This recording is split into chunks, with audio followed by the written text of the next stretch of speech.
Hello, students, and welcome to this second lecture on the Film Arts and Industries module for the MA Film Studies. I'm here today with Dr. Nina Wardleworth, who's Associate Professor of French and Francophone Studies and Student Success Academic Lead in the School of Languages, Cultures and Societies. Is that correct, or is it the whole faculty, Nina? It's the whole university, the student The whole success. university. Oh my The God. power, the power. Right. Well, I think I better let you talk a little bit about what that actually means before we move into the lecture itself. So thank you very much. Hello to you all. Thank you very much to Alan for inviting me to take part in the lecture today. So my student success academic lead role means that I have responsibility across the university to drive forward our aim to decolonize our curricula. And that's something and that terminology is what we're going to be talking about today with you in the lecture. The student success part comes in because we have noted, and there's quite a lot of research out there about this, that non-decolonised curricula can be very detrimental to a large number of student groups and has a knock-on effect on what we at Leeds call the awarding gap. So the difference between the number of students getting first and 2-1s and those getting 2-2s and lower, and the fact that students from racial and ethnic minorities and from lower socioeconomic groups are less likely to get a first and a 2-1, and we really notice that the curriculum has a big impact on that. But we'll talk a little bit more about that, I think, as we sort of gloss over what decolonising means. So, yeah, the theme of today's lecture then is decolonizing film studies. And as you've gathered, what we're going to do is Nina and myself are going to do this lecture as a conversation. It'll be mainly Nina because she's the expert. I'll try and pitch in with the more specific film studies stuff. And the way we will structure the lecture is we'll begin with some definitions about decolonizing and putting it in its international as well as national and historical context. We'll then move on to speak a little bit more specifically about film studies and keywords that are important in these discussions, as well as the two readings that we set for this, or that I set for the this particular session. And for we'll continue then with a discussion of whose role it is, whose responsibility is it to undertake this work of decolonization. And Nina will also speak about the exercise that she asked you to do to prepare for the seminar. Now, it's hard to listen to two people talk for a full 50 minutes, which is roughly what the length of this conversation will be. So we'll try and introduce moments where it might be appropriate to pause, but obviously you're at liberty to pause at any time as appropriate to your learning. But we'll try and introduce moments where we move from one theme to another, and it might be a natural moment to take a break. Okay, so I'll hand over to Nina now, who's going to begin by talking about the definitions and contexts of decolonizing. Okay, thank you. So decolonising is quite a contested term, and you'll find that people will interpret it in lots of different ways, but we'll sort of think about some sort of general themes as we go. So when we talk about decolonising the curriculum, we talk about examining the curriculum to think about power structures within the curriculum, to think about unequal access to knowledge that can be found in the curriculum. And we talk about decolonising because a lot of our knowledge at university has a direct link back to sort of European colonial periods. So we're really thinking sort of the 19th and 20th century. So at what point... Nina, excuse me if I interrupt you, but what do you mean by curriculum? So curriculum is literally what we teach, but not just what we teach, it's also how we teach it. So if I think about how to start off with, the idea of having a lecture to what extent is that a colonial form of teaching? Is that something devised to get a whole load of young men, British or French young men, sat there where we pass a lot of information to them, another man, another white man, how holds this knowledge, passes this knowledge to these young men who are then going to take this knowledge out to the colonies to teach the indigenous peoples how to live properly, how to look after their health, how to farm properly. So the whole nature of being in one room, somebody standing at the front and talking to you is inherently colonial. So that's one part of a curriculum. And then the other point is what we teach. Why do we teach one point of in our subject, and why do we not teach something else? Where does this knowledge come from, and who is the expert? And I think this idea of expert comes in a lot, and that's very much that colonial power dynamic of the colonizer, the European as the expert, and the indigenous peoples colonized being the ones that need to take the knowledge, okay, but are not the knowledge producers. So thank you. Yes, that's curriculum. How we teach, but also what we teach. Okay. So we talk about how much is what we teach today, even today in Western universities, but across the world, inherently a legacy of colonialism in the manner in which we teach, and also in the subject matter that we choose to teach. So perhaps we should just very briefly mention what we mean by colonialism, just to be explicit about what we're talking about. So colonialism is, when we also talk about imperialism, is when you have a outside power that militarily usually, but not only, sometimes economically, goes into another country and takes over a period of time that country's territory and alters sort of knowledge systems, political systems, economic systems for that for the colonial power's benefit.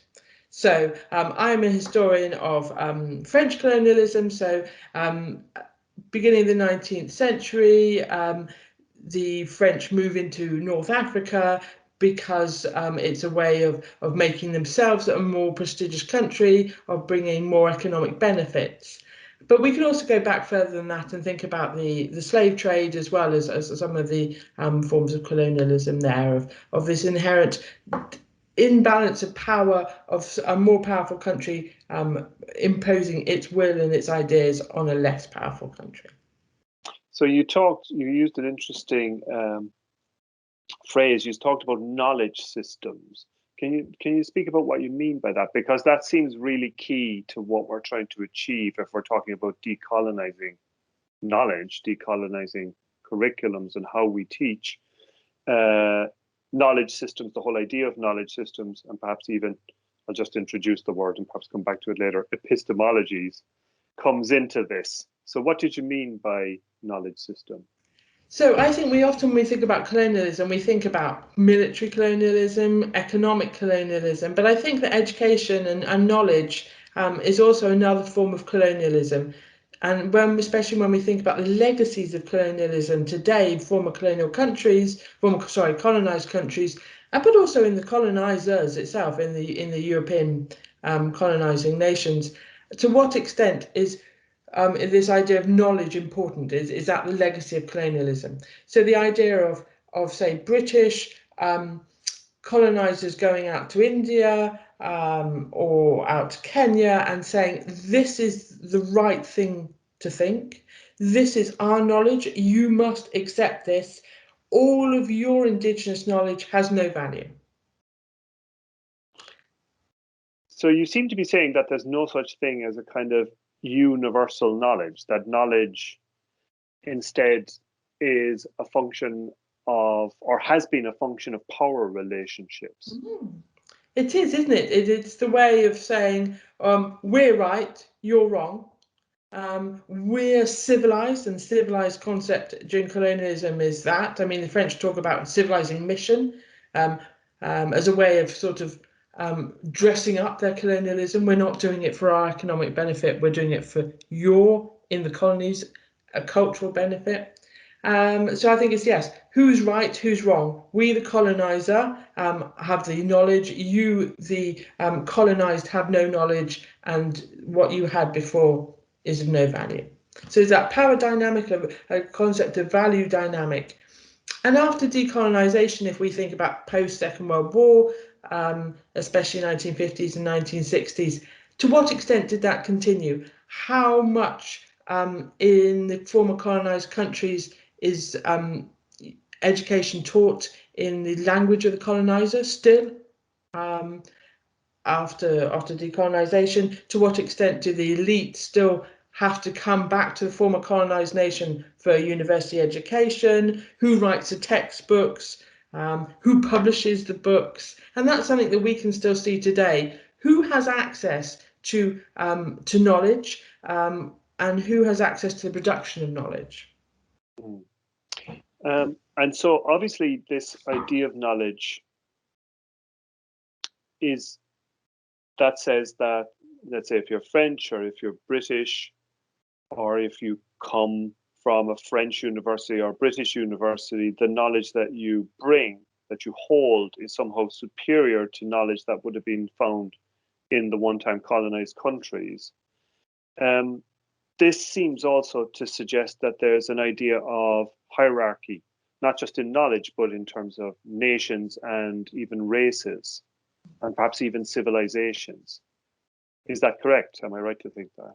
I think that's totally inherent to the colonial project, isn't it? About having a hierarchy of the races, and lots of that's tied up very in colonial discourse. A lot of that's tied up with who produces knowledge, who can take on that knowledge, who has a lot of it to do with supposedly intellectual hierarchy as well. Mm-hmm.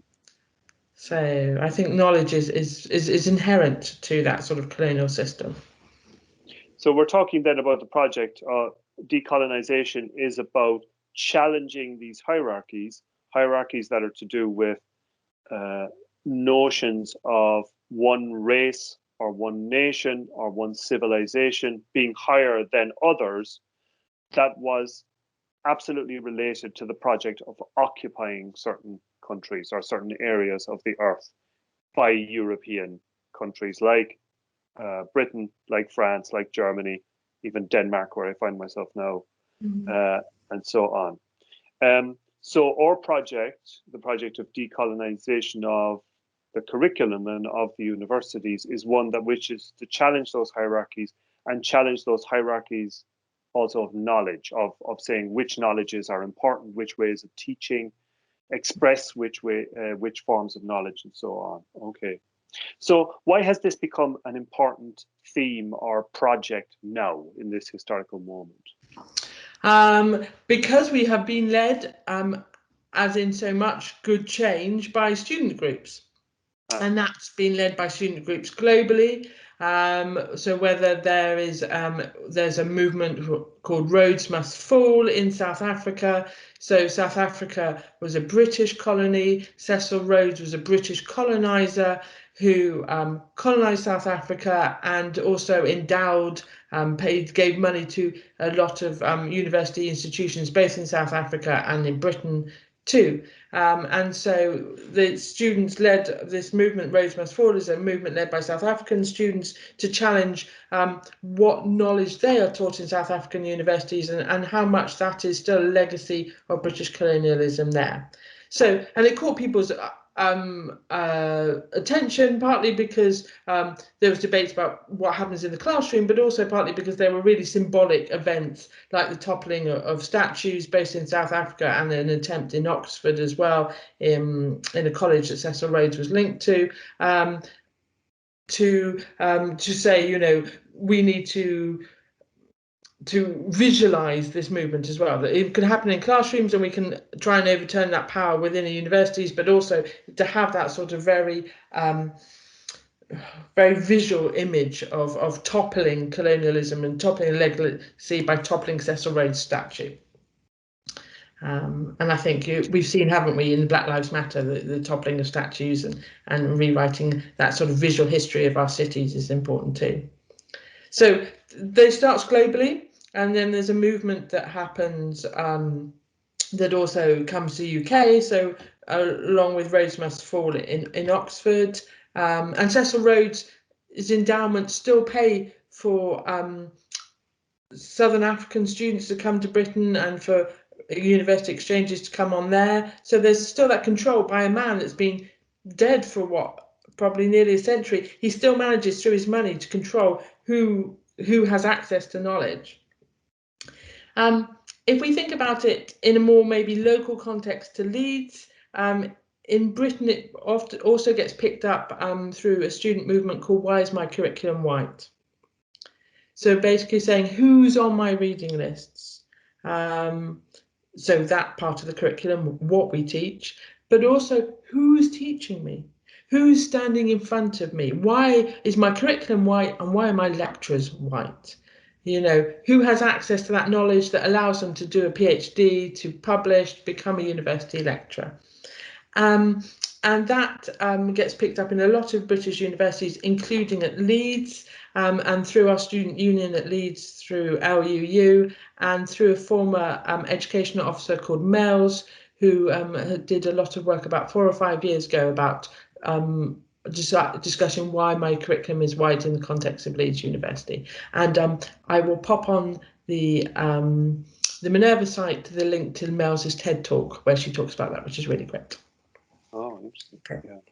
So, so Mel's, as a person, has done a lot about that, and they continue to do that work. And Mel's is now linked to a new movement called the Black University in Britain that's come out of Black Lives Matter. Right.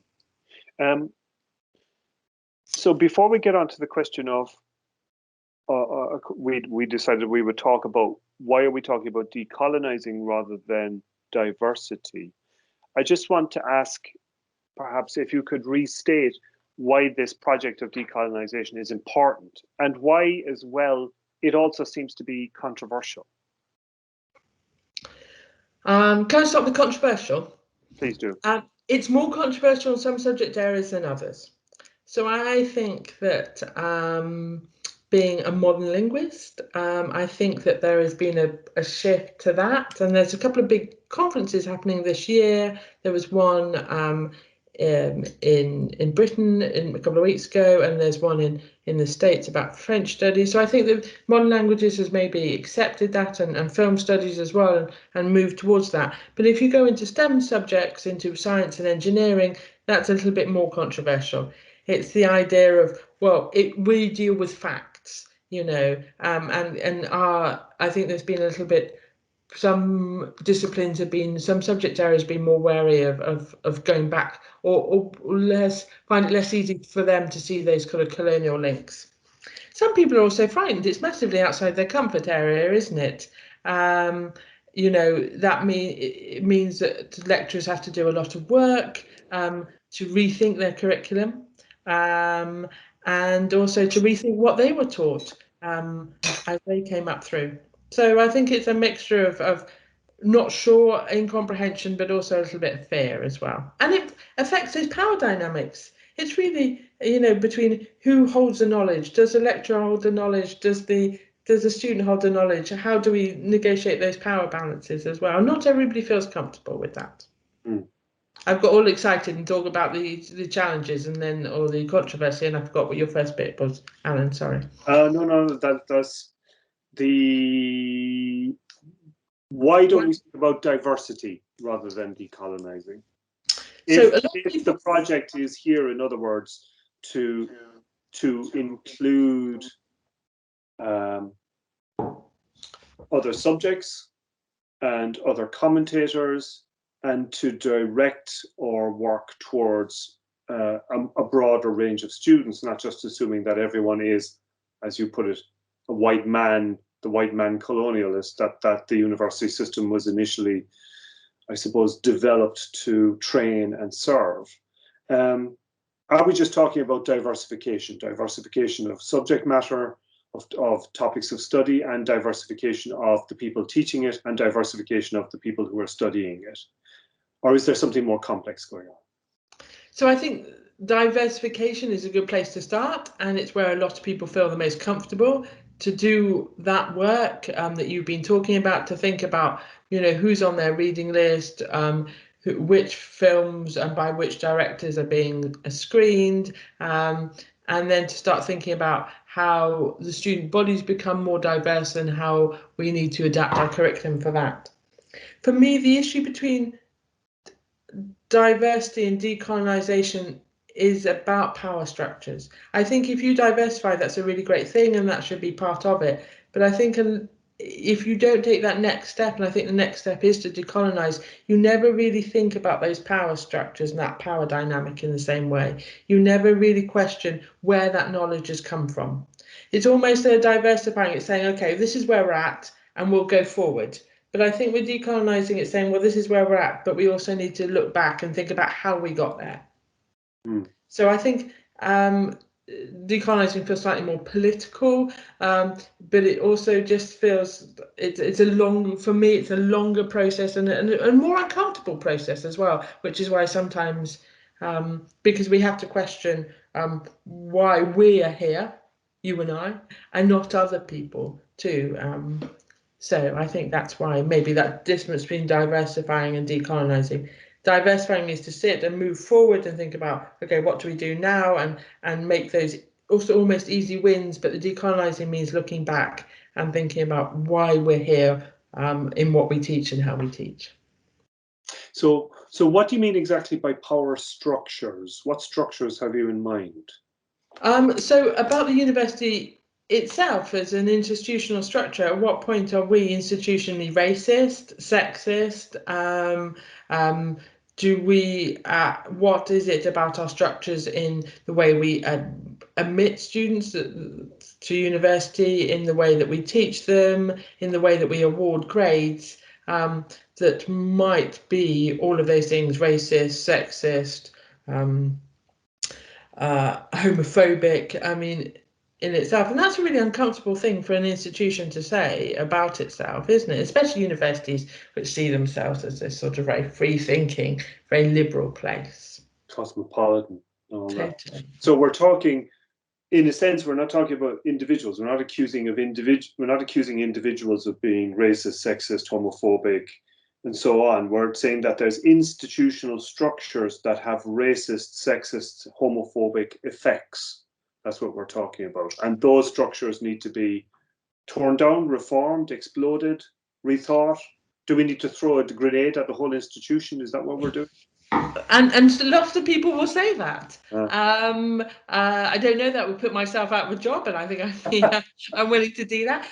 No, I mean, I think there's some things that need to be, I think you might need to prioritize and say some things need to be done quicker than others. But no, I think there are already structures if a lecturer is racist, homophobic, to deal with that. But we've got to think about sometimes about what it is about our policies that might do that. Okay. So I would suggest for the students now, this might be a good time to take a break, to pause, get yourself a cup of tea, coffee, or whatever your poison might be to keep you going through these academic discussions.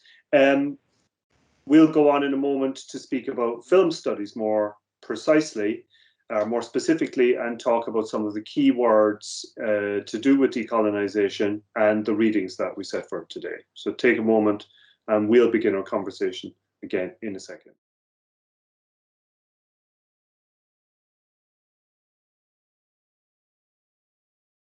So welcome back. As you can see, I've had to replace my headphones due to not having remembered to charge the previous pair.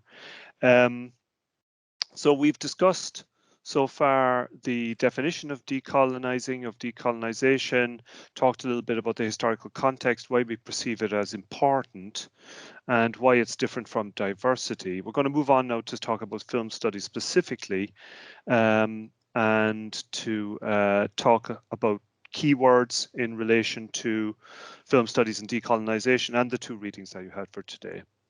I suppose one of the things I ought to say immediately is that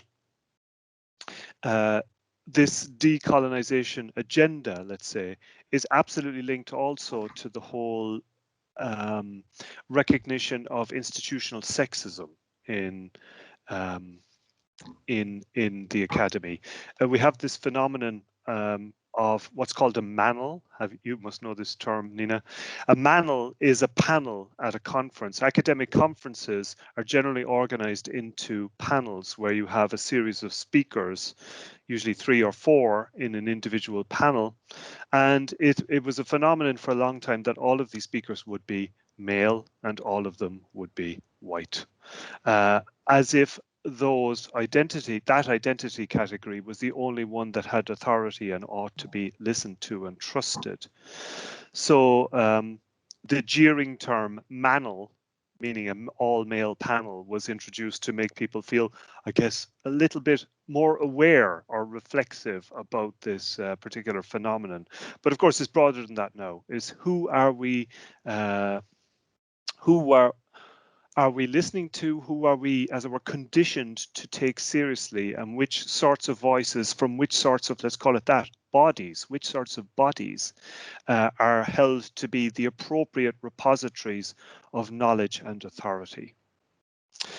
So do you want to say anything about that, Nina, before I go on to talk about?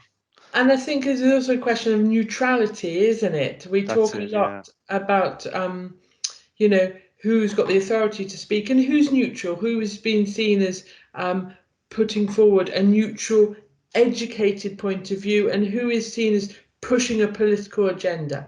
And I think some bodies are inherently seen as more neutral within academia than others. I think that's an absolutely vital point. It's related, of course, to the point that's often made in what we call critical race studies, that whiteness is an unmarked identity or an unmarked ethnic or racial identity. So whiteness is, in other words, is seen as to be a norm from which other ethnic or racial in heavy inverted commas identities or indeed colors are somehow a deviation from. So when you speak as a white person, as Nina was saying, and particularly as a white male person, you're somehow speaking from a neutral position, an objective position. You can speak with authority about factual issues, whereas it may be that if you're female or if you're black or indeed if you're disabled, that you are speaking only about yourself. So perhaps this brings us to some of the keywords that are important for decolonization. And here I'll mention Lindiwe Dove's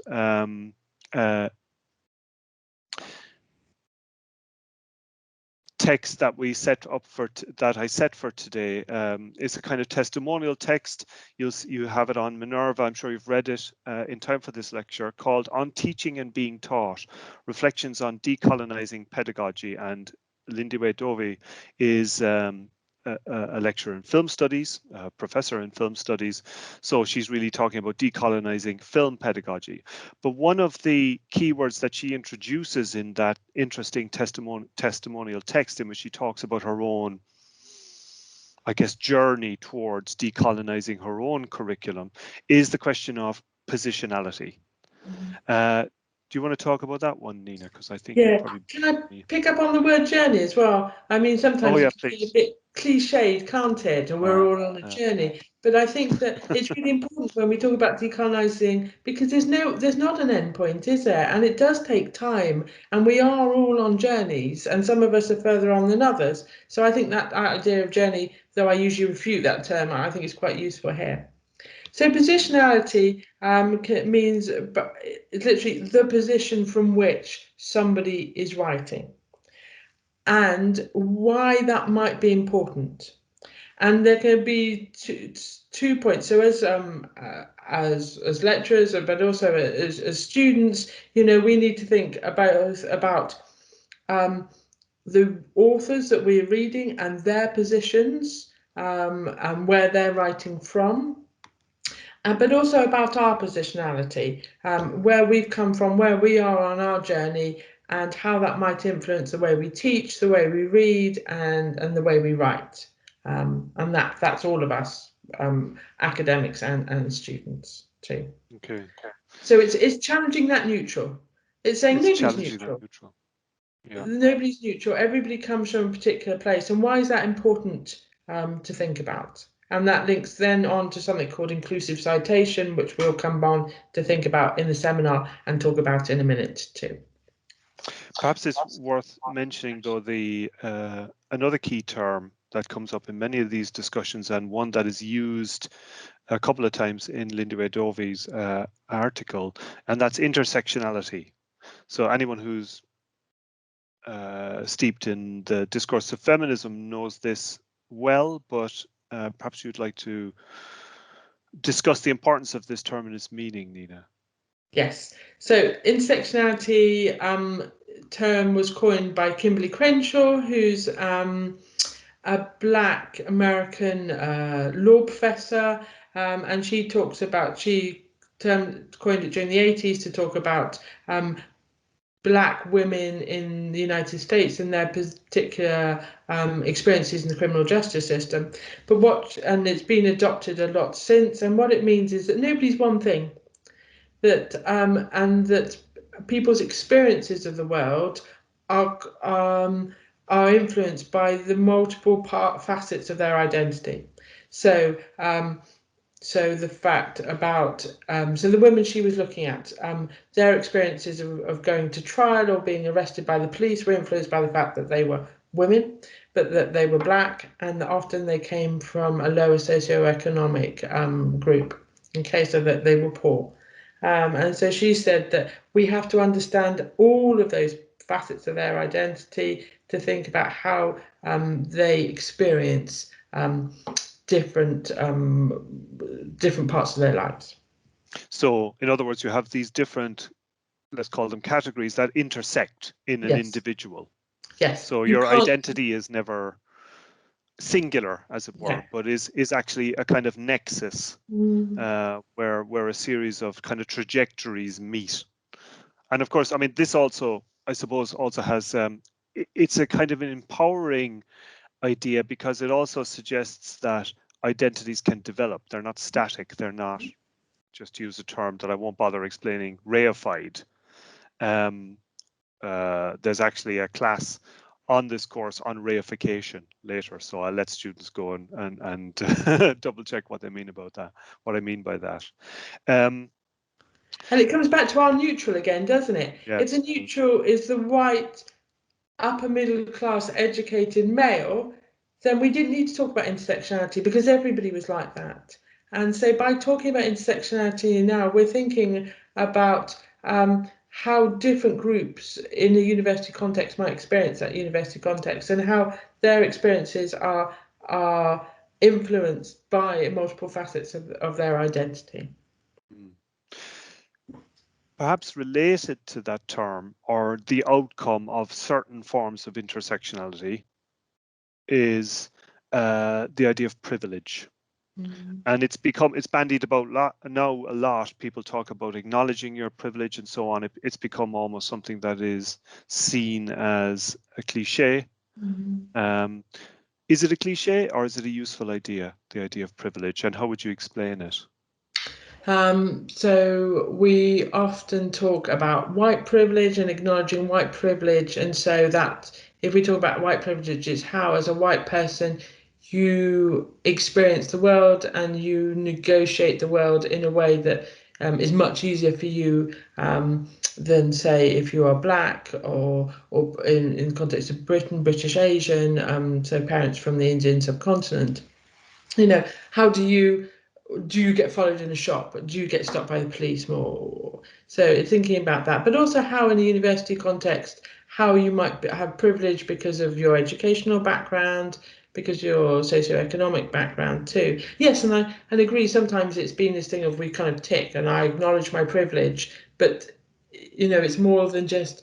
It's more important than just saying it. That you've got to go forward and think about what that means that you have to do, and what access to power you have and how you use that power, but also how you need to open yourself up to the world, and especially when we're talking about writing and doing sort of research, think about how that privilege might blinker you and how you come past that.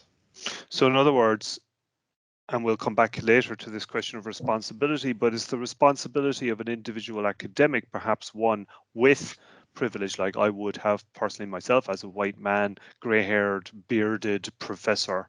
I have a responsibility to be aware that there's something about my particular identity category that allows me to be treated with authority in ways that I can simply take for granted and be unconscious of if I'm not deliberately drawing my attention to that. And the danger of this is that I then reproduce that form of privilege if I do not acknowledge it and do not try to challenge the power structures that normalize it.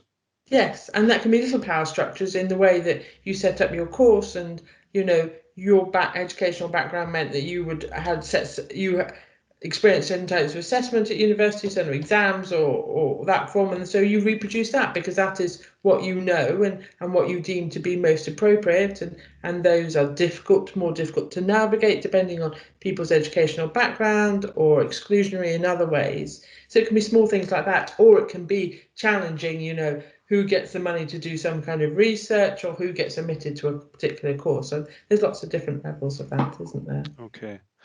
So we've sort of postponed saying why all this is so relevant to film studies. Yes. And yes.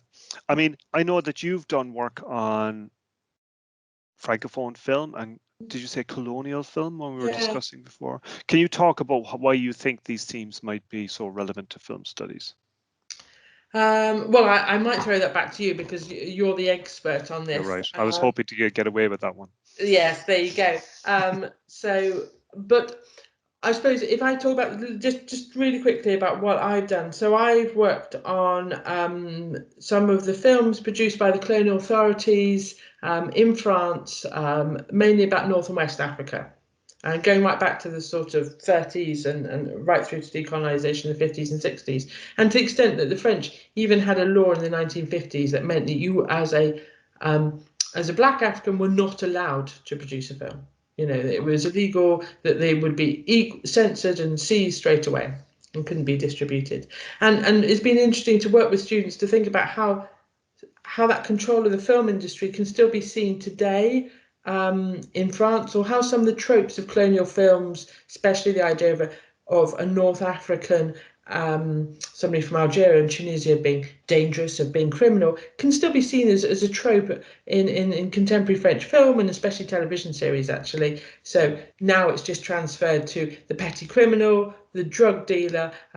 If you watch sort of French detective films, which I have a slight penchant for, that's where they always are. That's who the criminal is. The Arab and the good, morally just police officer swoops in and saves them, and they are always sort of white, and have an innate sense of what it means to be French. Anyway, I'll stop there because I can just go on for this for hours. No, I mean, but that's very interesting because what you're pointing out is precisely how the standard plots and cliches of these detective shows directly reflect the idea of the civilizing mission that was the French excuse for their colonizing and activities. So you can see the legacy there of the colonial period, and it's knowledge systems, it's representational systems in contemporary filmmaking and television entertainment.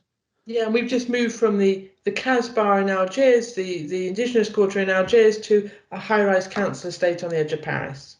But the same tropes are still there. So how has this come into your work in film studies? What's been the discussions in your discipline? Yeah.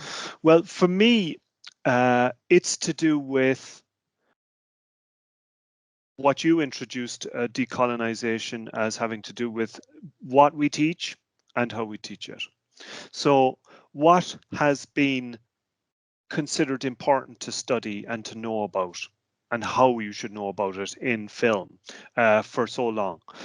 Well, I suppose at its most traditional, it was a list of great directors, all of whom were white and male and European, apart from honourable exceptions who were allowed in, as you might allow someone into, let's say, an Oxford college because they were exemplary from their own country, or to a club in London, you know, that sort of thing. I mean a gentleman's club. I don't mean a discotheque. So what you had, and I'm exaggerating and I'm making for the purposes of making the argument, but in very crude terms, you had a list of great white men who made great films. That was film studies for a long time. And the legacy of that remains. So how could we challenge that? How could we think about not speaking always about directors, for example? How can we speak about audiences? How can we speak about who watches films, how they enjoy them, and take those themes seriously rather than simply saying it's about a great artist speaking to us? Because that is, if you like, exactly analogous to the idea of the great lecturer, the authoritative lecturer standing at the top of the room instructing you what to think. So it's a project there. I was aware of it myself because I come from the background of Italian film studies, and of course Italy has had its own colonial infrastructure of filmmaking because it had its colonies in particularly Eastern Africa, where films were made or films made about them. There was also films made about Libya, where Italy had occupied for a period. I've worked on a film, The Battle of Algiers, which is about decolonization, if you like, or at least about the anti-colonial struggle, but could be seen itself as an emanation from the colonial imagination, because it reproduces some of those tropes that you mentioned earlier about the Arab in the Casbah, and so on. So this idea of decolonization in film studies achieved new resonance and power in the aftermath of the Rhodes Must Fall movement, which, as you know, was born, as you explained, was born in South Africa in 2015 with the actions of Chumani Maxwell, who attacked the statue of Cecil Rhodes, and it has led to, I suppose you'd say, a discipline. I don't want to use the word discipline necessarily, but a film studies wide project to think about what we study, why we study it, and how we can study other things and how we can listen to other voices. So in particular, I think voices from Africa, in particular voices from certain areas of Asia, which have traditionally been ignored. Which have not been valued in terms of their film production, but also in terms of their knowledge about film. So they're, if you like, knowledge production or scholarly production. And this is why one of the key points of reference for this particular master's in film studies is the project run by Lindiwe Dovey at the School of Oriental and African Studies, SOAS, in London. She has a project, she leads a project called Screen Worlds, which is a project to decolonize film studies, which pays particular attention to African cinema. She's South African herself, from Cape Town, I believe, and has a deep investment in the idea of taking seriously the history and the achievement of African filmmaking across the continent, particularly sub-Saharan Africa, which has traditionally been ignored, again, apart from one or two great directors who were invited into the Great Directors Club. So I've mentioned actually in the introductory lecture that I tried to make the MA Film Studies, I tried to make the idea of decolonization absolutely intrinsic and part of the texture of the development of the syllabus. I believe I have failed in doing that, but it's a work in progress. It's part of the reason I have failed is perhaps something to do with trying to encourage a large group of different teachers to think about their citational practices, which you will discuss a little bit in a moment, and also to think about the films they want us to watch. So it's still Hollywood, if you like, by and large. So if we talked about the you know, the unmarked neutral identity as being white male, you could say that Hollywood is the norm still in film studies. Everything else is seen as an alternative to it or somehow a deviation from it, even when it's as massive an industry as we might see in, let's say, the Hindi cinema, the Bombay cinema, or even when it has its own enormous traditions and industry, as for example in China. So there it is. I think I'll just mention briefly then that decolonization within the context of film and media, broadening it out a bit there to media, is also seen in terms of who owns the infrastructure. So who actually owns the means of production of films. And this is thrown into sharp relief when we hear about how certain figures who are very powerful within the film industry, and Hollywood in this case, abuse their position. And I'm thinking obviously of Harvey Weinstein, I'm not sure how you pronounce his name, who used his position as a powerful producer in Hollywood to sexually assault women over a long period. This tells you that, if you like, if these films are being made by this person, well then, if we think about the question of positionality, what sort of ideologies, what sort of vision of the world are they expressing, perhaps? There's also the question of who owns the infrastructure of social media, for example. And I mentioned these examples because they're what come up in the other reading that I asked people to look at for today, which is a kind of manifesto. It's the introduction to the special in focus decolonizing media studies special section of the journal Cinema Journal, which is one of the biggest film journals in the world, and the introduction to that by Nicholas Mirzoff, Zoef, I'm not sure how you pronounce his name, and Jack Halberstam, who's a very well-respected figure. It's called Decolonize Media, Tactics, Manifestos and Histories. I suspect students will have found this a difficult read because it refers to all sorts of different things in a rather gestural way. But it's quite interesting that on the last page, the final page of it, it gives a series of bullet points about what one should do, a kind of manifesto. Interestingly, it says, listen to the body. This is quite an interesting one because, of course, it's about positionality. It's also about one's literal incarnation and how we speak from bodies, something that's always or rather often forgotten. It's about using open source materials, so allowing people to access what you do, not having a paywall in the way of what we access and what we then produce ourselves. Interesting for us who are modern linguists, study or learn in languages beyond English, which of course is interesting. Why is English the lingua franca of the world? Well, it's an imperial legacy, of course. It suggests producing in many forms, not just text. This is also interesting because I would like students to think about perhaps making real world resources that as part of their work on this course that wouldn't necessarily be essays. They could be, for example, video essays taking different forms, or web resources of some sort, or visual material and so on.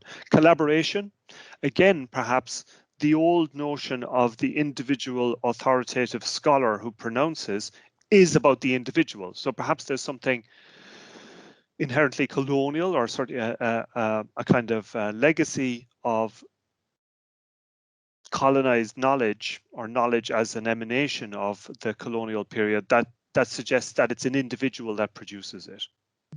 But we all collaborate one way or another to the extent that we acknowledge it or not, but we can do it much so.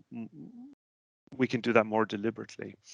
It says, be producers, not only consumers, from the outset of learning. Now, this is obviously an imperative for me as a teacher, as the director of this particular program, is to encourage you as students to produce knowledge, not to consume it. So you are engaged, and we'll talk in a moment about responsibilities, but you are engaged in the activity of offering knowledge rather than simply passively receiving it. And finally, it says, try to live up to the injunction, ethics above all. I don't know about that one. That sounds a bit like one of the 10 Commandments, but it is a manifesto after all.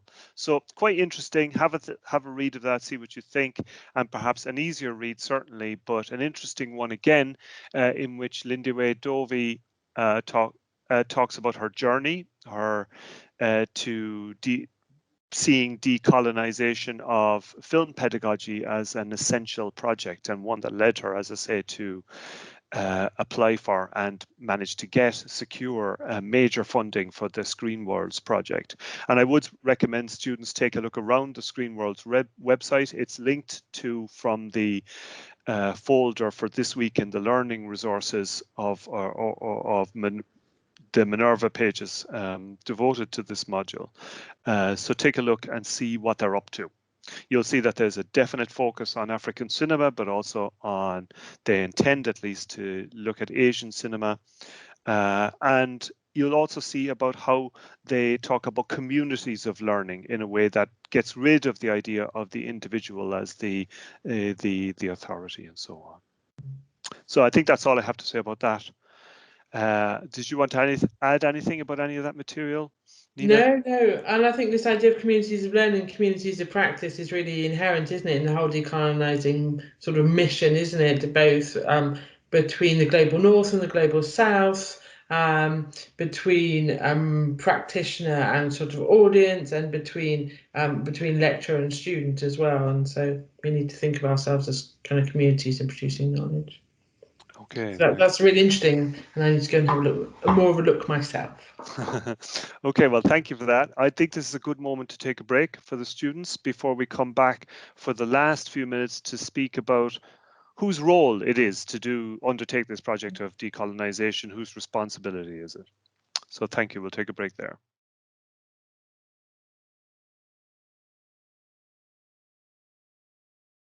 So in this third and last part of the conversation / lecture, even though we don't want to use that word because it's a colonial word, according to Nina, we'd like to talk about this question of, I suppose, returning to why is it important to decolonize, but then think about whose responsibility is it to do so, whose role is it to do so, and how should we do it? And then this will lead into the material that Nina asked you to prepare for the seminar on Tuesday. Over to you, Nina.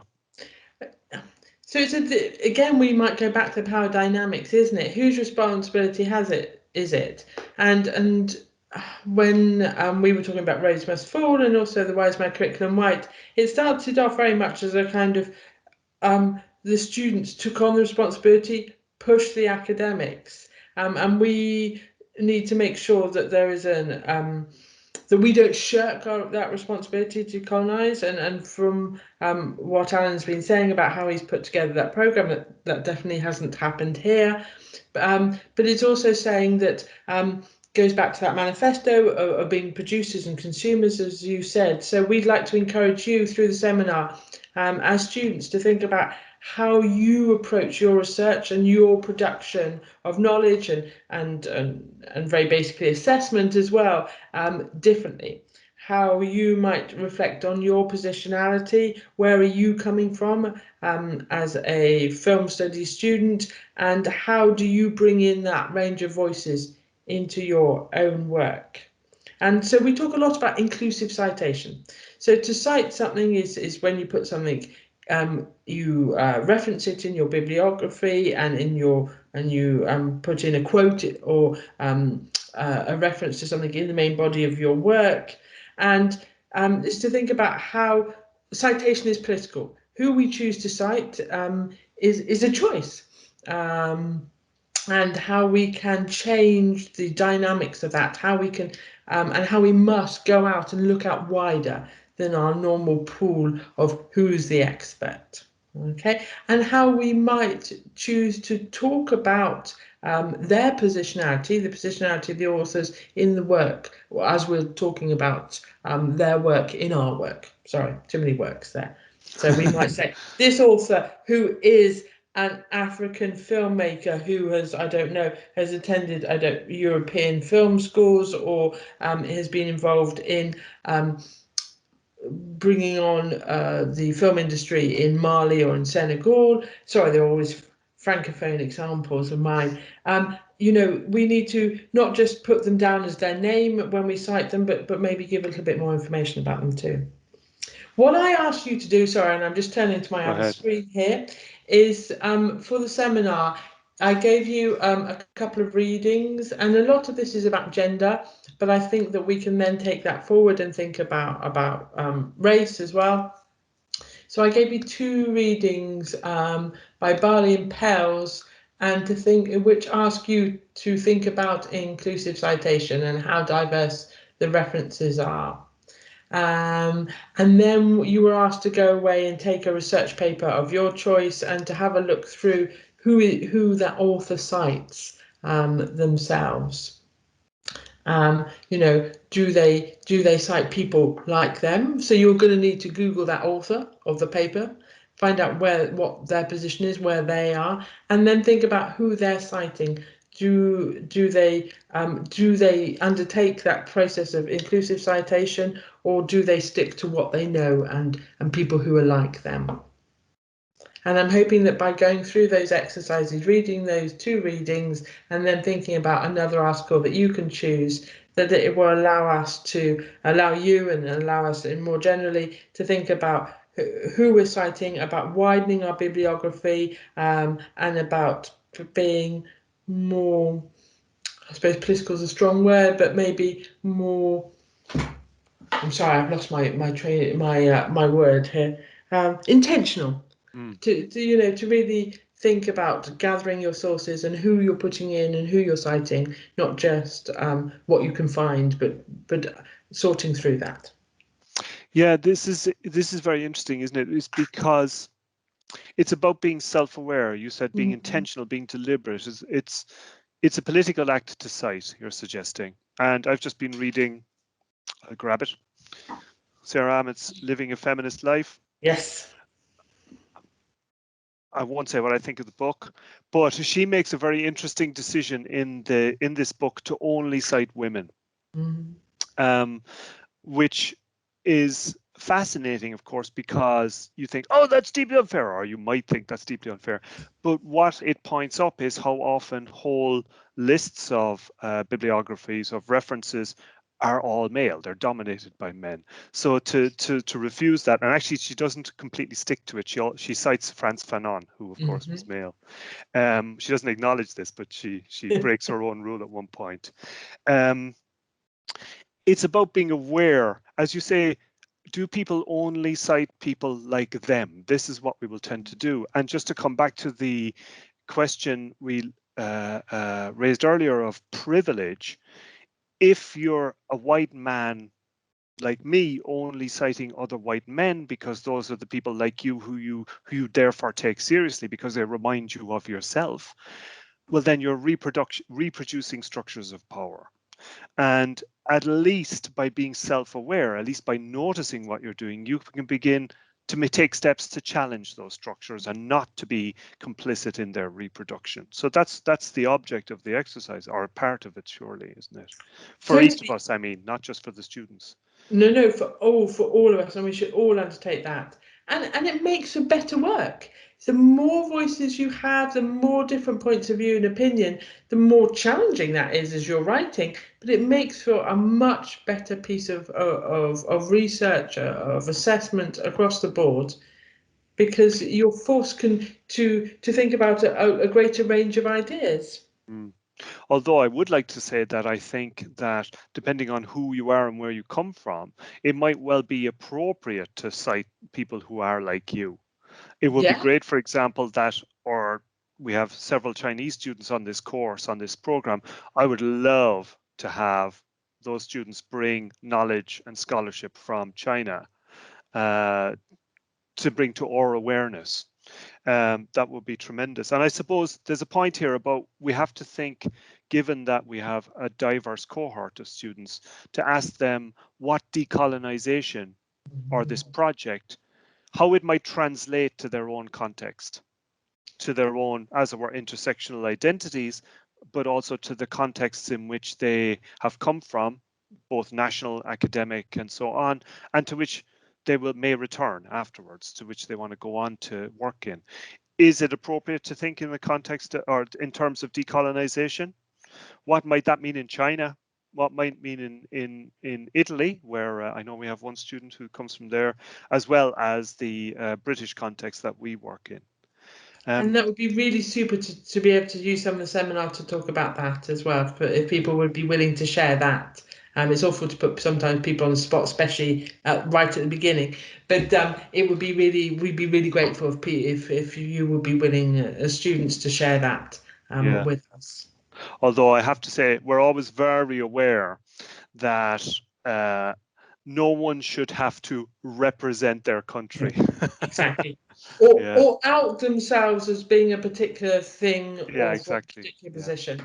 So again, this is to come back to this question of positionality. If you're a white male, you're often seen to be able to speak for the human race. As soon as you're not that particular identity or appear not to be it, you're then seen to speak for yourself or your individual category. You know, whether it's I don't know, a gay woman or a black man. Suddenly, because you're speaking for black men and gay women. You're not speaking for humanity anymore. So we don't want to make anyone the representative of their category. Everyone, but that's not to say that you can't speak with in ways that are intensely interesting about your own context and try to generalize analytically from that experience. Is that fair, Nina? It is very much so, and we'd be very grateful for anything you'd like to share with us in that seminar. Okay, so that's, I think, unless there's anything you wanted to add there, Nina, I think that's it for this particular lecture. Yes, thank you.